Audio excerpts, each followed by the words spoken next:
Stahili na kila mtu anakwenda kufurahia ama kuhuzunika kwa namna anavyoweza yeye. Kwenye upande wa mpira wenyewe, matokeo ya leo sisi Simba Sports Club yana taswira mbili. Taswira ya kwanza ni matokeo ya kuumiza kwa sababu tulitaka kupata ushindi, tulistahili kupata ushindi, tulikuwa na kiu na shauku na hamu kubwa ya kupata ushindi katika mchezo wa leo, lakini kwa bahati iliyokuwa mbaya hilo limeshindikana. Tumeambulia sare. Tulitaka kupata ushindi kwa sababu kwanza tulitaka kufuta uteja wa kufungwa mara nyingi na mpinzani wetu.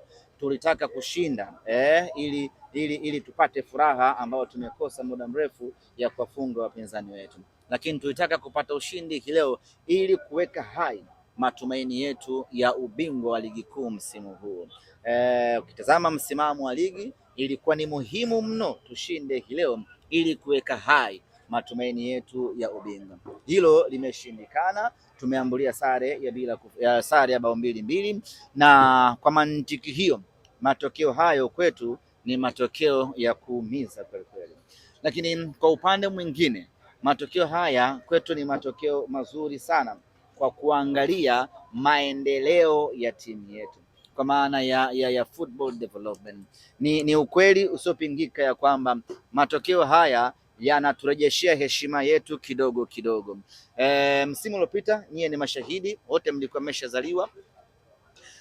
Mechi mbili za ligi kuu ya NBC, round ya kwanza na round ya pili, zote tulifungwa, lakini baada ya kufanya mabadiliko kwenye kikosi chetu msimu huu, mechi zote mbili Simba Sports Club dhidi ya mtani wetu tumetoka sare, ya kwanza ya bila kufungana, ya pili ya goli 2-2. Na ukiangalia matokeo yote hayo ni mpinzani wetu ndiye ambaye anaponea chupuchupu. Mechi ya kwanza amenusuriwa na mwamuzi, mechi ya pili makosa ambayo tumeyafanya ndani ya kiwanja yamewanusuru, ndo hatimaye wakapata sare ya bao 2-2. Kwa hiyo ukiangalia kwenye maendeleo ya kikosi, ukiangalia namna ambavyo timu yetu ina improvement kubwa, ukiangalia namna ambavyo wachezaji wetu wameongezeka hali ya kujiamini na kujituma, tuna kila sababu wana Simba ya kujivunia. Na hayo mambo hayajafanyika miaka mitatu, miaka minne.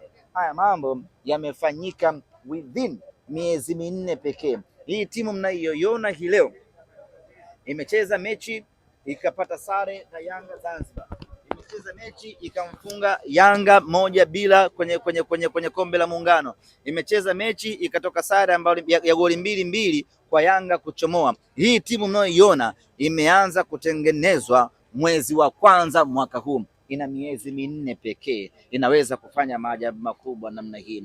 Kwa sasa sisi kwenye mrengo huo wa improvement ya kikosi tuna kila sababu ya kujivunia timu yetu, na wanasimba wala wasikae kinyonge. Tumetoka kwenye kuburuzwa, tumetoka kwenye uteja, tumetoka kwenye unyonge. Sasa hivi tuna uwezo wa kuiendea dabi kifua mbele. Hata wao hivi sasa ilifikia mahala wakawa wanasema Simba na Yanga sio dabi tena, wakawa wanatengeneza kadabi kao, lakini sasa I'm very sure Simba na Yanga wao wakisikia mechi ya Simba watakuwa wanapata mhaho mkubwa. Mazoea ya kutuchukulia tena poa, wana uwezo wa kutufunga yametamatika rasmi msimu huu, na sisi tunasema ya kwamba tuko tayari muda wowote kwenye mechi yoyote kubwa na ngumu, kwa sababu timu tunayo.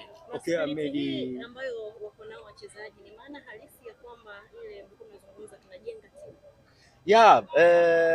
Tulijenga timu msimu uliopita tukiwa na kocha Fadlu Davis, alafu ghafla project kama ikagota hivi, na project ikagota baada ya mwalimu kuondoka na wachezaji ambao walikuwepo wengi kufikia ukomo wao, wakakosa vitu vya ziada zaidi, tukalazimika kuingia tena kwenye ujenzi na kushusha mashine mapya.